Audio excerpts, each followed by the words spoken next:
Okay, so at what point did numbers become credentials?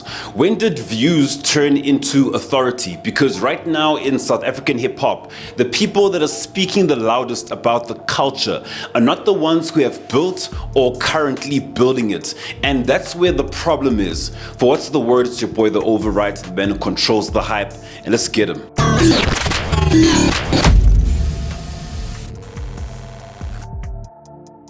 Okay, so for the longest time, we've been pointing the fingers at the artists. No hits, we blame the artists. No global impact, we blame the artists. The culture not moving forward, we blame the artists. But let's flip the conversation quick fast, because what happens when it's not just the artists, but the people that are actually interpreting the culture to the masses? Now, these are the commentators, because today, if you have numbers or some kind of reach, people do treat you like authority. But in hip hop, that's never worked like that. Okay, so in hip hop, you don't just speak, you earn the right to speak, right?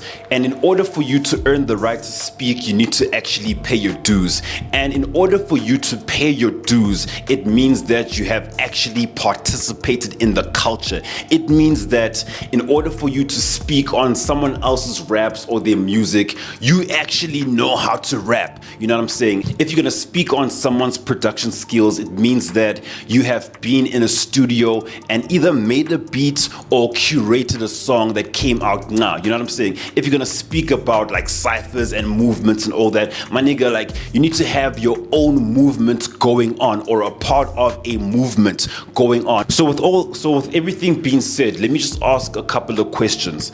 Out of the people that you get hip hop information from, who has actually rapped and being tested by the culture? Who has actually put together events and created platforms for the artists that they speak about? Who has actually contributed beyond their content? How many of them have actually put other artists on, whether it's radio, whether it's TV, whether it's through management of some sort? Okay, sure, fair. We do respect the grind. Content is content, but content alone is not culture.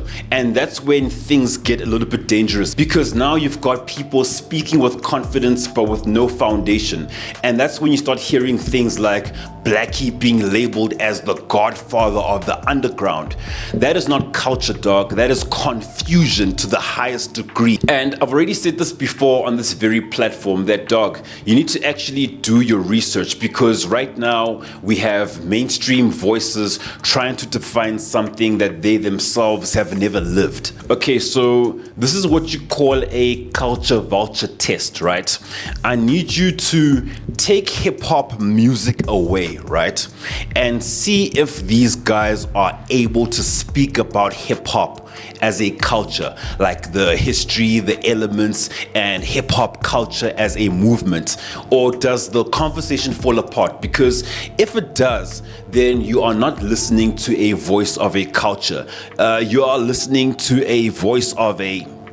So as I wrap up this chat, I just want to say that hip hop is not just content, it's a real life contribution.